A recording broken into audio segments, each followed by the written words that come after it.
मी सध्या धुळे सोलापूर महामार्गावर ज्या ठिकाणी शहागडनंतर जो पैठणकडे रस्ता जातो त्या गेटला आम्ही उभा आहोत। या ठिकाणाहून वाहनं आता पोलीस एकामागे एक वाहनं लावण्याचा प्रयत्न करतात।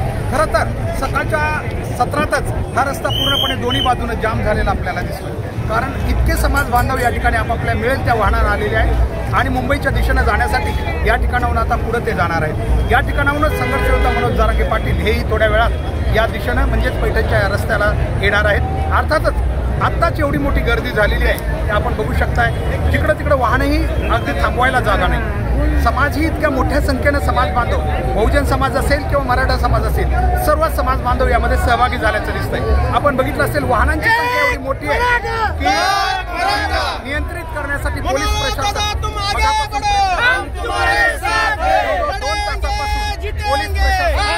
वाहनांना व्यवस्थित नियंत्रित करण्याचं काम करते। मात्र वाहनांची संख्या एवढी मोठी आहे की कदाचित बराचसा वेळ याला जाऊ शकतो। खरं तर सकाळचं सत्र आहे, आणखी दुपारी अगदी उशिरापर्यंत वाहने या दिशेने येणार आहेत आणि उद्याही तेवढे समाज बांधव कदाचित या दिशेने जाणार आहे, मुंबईच्या दिशेने जाणार। एकूणच या पहिल्याच दिवशी या ठिकाणी इतक्या मोठ्या प्रमाणात समाज बांधव आलेले आहेत, कदाचित आता प्रशासनाला पेच पडावा एवढी परिस्थिती या ठिकाणी निर्माण झाली। आपण बघू शकतो मिळेल त्या वाहनाने या ठिकाणी हे समाज बांधव या ठिकाणी आलेले आहेत। मोठी वाहनं असतील, अवजड वाहनं आहेत, ट्रक आहेत, अगदी ट्रॅक्टर आहेत, टेम्पो आहेत, पिकअप आहेत किंवा मोटरसायकल, अगदी मोठ्या संख्येने खरोखर वाटलं नव्हतं एवढ्या प्रमाणात या आंदोलनाला एवढी मोठी गर्दी होईल किंवा समर्थन मिळेल, परंतु जी अपेक्षा केली होती त्यापेक्षा कितीतरी अधिक प्रमाणामध्ये समाज बांधव या आंदोलनामध्ये उतरलेले आहेत आणि आता ते मुंबईच्या दिशेनं जात आहेत। पोलीस प्रशासन आपण बघू शकतो मागं मोठ्या प्रमाणात पोलीस प्रशासनाचा फौजफाटा या ठिकाणी तैनात करण्यात आलेला आहे। मात्र शेवटी हे मराठा बहुजन समाजाचे आंदोलन असल्यामुळे शांततेत यापूर्वी जसं शांततेत झालं तसंच या ठिकाणी शांततेत होत आहे। संघर्ष होता मनोज जरांगे पाटील काही वेळामध्ये याच रस्त्यानं पुढं पैठणच्या दिशेनं मुंबईच्या कडे रवाना होणार आहेत आणि म्हणून पुढं त्यांच्या मात्र हे समाज बांधव आपण बघू शकतोय प्रचंड मोठा जोश उत्साह, प्रत्येकानं आपल्या स्वतःच्या खाण्याची व्यवस्था गाडीतच केलेली आहे। बघितलं आम्ही काही ठिकाणी काही गाड्यामध्ये इतकी व्यवस्था आहे या खरोखर असं वाटतं की स्वयंप्रेरणेनं हा समाज आता प्रेरित झालेला आहे आणि एका लढाईसाठी सज्ज झालेला आहे। या ठिकाणी सर्वच समाज बांधव आहेत। रमेशरावजी या ठिकाणी दिसत आहेत, काय सांगाल साहेब की मोठ्या प्रमाणात समाज या लढ्यासाठी मुंबईकडे जातोय, काय सांगाल, तुमचं काय मत आहे? म्हणजे मराठा संघर्ष योद्धा आदरणीय मनोजदादा जरांगे पाटील यांच्या नेतृत्वाखाली आज करोडो समाज मराठा आरक्षणासाठी जो आपला घटनात्मक हक्क आहे तो हक्क मागण्यासाठी पुन्हा एकदा महाराष्ट्र शासनाकडे या ठिकाणी जातोय। या अगोदरही जवळपास 3, 4, 5 वेळाला वेगवेगळी मुदत देऊनही शासनानं जाणीवपूर्वक आंदोलनाकडे या ठिकाणी डोळेझाक केलेले आहे। पण या निमित्तानं आमची विनंती आहे की समाजाच्या सहनशीलतेचा अंत आता शासनानं पाहू नये एवढी शासनाला विनंती आहे। खूप नक्कीच या ठिकाणी ज्या प्रमाणात समाज या ठिकाणी रस्त्यावर उतरलेला दिसतोय, खरं तर चोही बाजूनं बीडच्या दिशेनेही तेवढीच वाहनांची संख्या आहे, ठप्प झालेला आहे महामार्ग काही काळासाठी आणि समोरच्या बाजूने वाहनांची संख्या तेवढीच आहे। आपण बघू शकता मोठ्या प्रमाणात या ठिकाणी समाज बांधव मिळेल त्या त्यांच्या गाडीनं या ठिकाणी पुढे जाताना आपल्याला दिसत आहेत।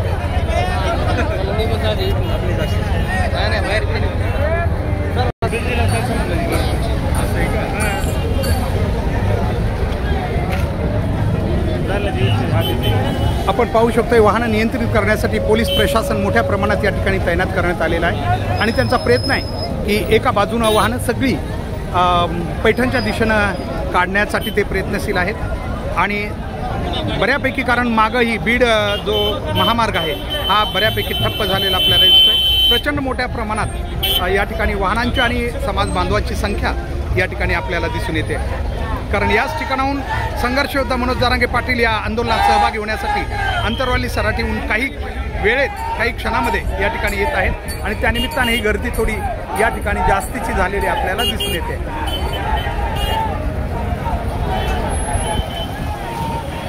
आपण बघू शकतो आंतरवली सराटीच्या बाजूने हा महामार्ग अगदी दूरपर्यंत समाज बांधवांनी मनोजदादा जरांगे पाटील यांच्या आगमनाच्या प्रतीक्षेत हे लोक आहेत. त्यांचं स्वागत करण्यासाठी या ठिकाणी हे सर्व समाज बांधव मोठ्या संख्येनं या ठिकाणी उपस्थित आहेत.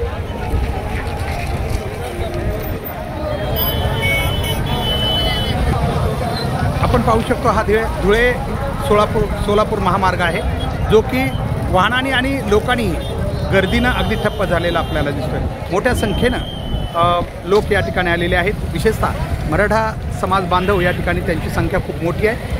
आणि रस्ताही आपण बघू शकतो या चौकामध्ये, जिथून पैठणकडे जाण्याचा हा रस्ता आहे. आपण बघू शकतो समोर पैठणकडे जाण्याचं एक गेट आहे, ज्या ठिकाणी आत्ताच आपण बघितलं प्रचंड मोठी गर्दी झालेली आहे. आणि या ठिकाणी हे समाज बांधव मोठ्या संख्येनं एकत्र जमलेले आहेत. कारण मनोजदादा आणखीन अद्याप या पुढं पैठणकडं किंवा मुंबईच्या दिशेनं गेलेले नाहीत. आंतरवाली सराटीतून प्रचंड मोठ्या संख्येनं त्यांचा ताफा येतो आहे आणि त्याच्यानंतर ते कदाचित पुढे जातील.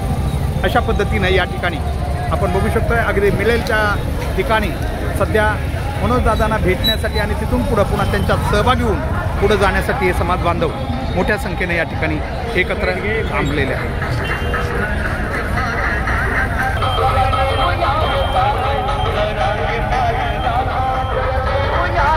समोरच्या बाजूला आपण बघतोय हा शहागडकडून अर्थात बीडच्या बाजूने आलेला हा महामार्ग, जो की जवळजवळ 2 तासापासून ठप्प झालेला आहे. ती सगळी वाहनं पैठणच्या दिशेने काढण्यात पोलीस प्रयत्न करत आहेत. मोठ्या गाड्या आहेत, आपण बघू शकता काही ट्रक आहेत, त्याचबरोबर इतरही मोठ्या गाड्या आलेल्या आहेत. या गेटमधून आंतरवली सराटीकडून येणाऱ्या गाड्या आणि बीडकडून येणाऱ्या गाड्या दोन्ही गाड्या याच ठिकाणाहून पैठणकडे जाणार असल्यामुळे या ठिकाणी अधिकची गर्दी किंवा वाहन ही सगळे या ठिकाणी थोडी वाहतूक ठप्प झाल्याचं आपल्याला दिसतंय. त्यामुळं वाहनांची संख्या खूप मोठ्या प्रमाणात या ठिकाणी झालेली दिसते.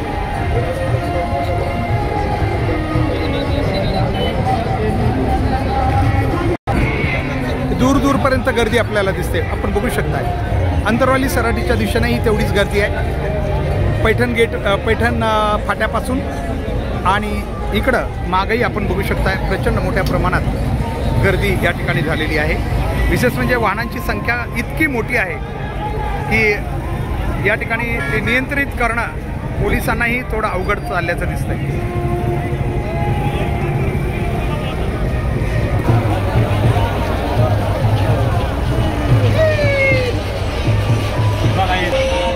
आपण पाहू शकतोय पैठण गेटमधूनही जाणारी वाहनं प्रचंड मोठ्या संख्येनं बीडच्या दिशेनं हा महामार्ग पूर्णपणे एकेरी ठप्प झालेला आहे.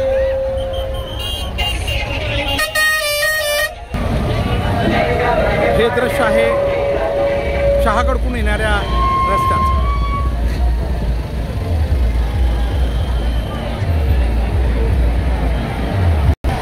आपण पाहतोय शहागडकडून येणारा हा रस्ता पूर्णपणे दोन्ही बाजूनं जवळजवळ ठप्प झालेला आहे. वाहनांच्या रांगा आणि समाज बांधवाची गर्दी हे एकच दृश्य या ठिकाणी दिसतं. समोरच्या बाजूला आपण बघू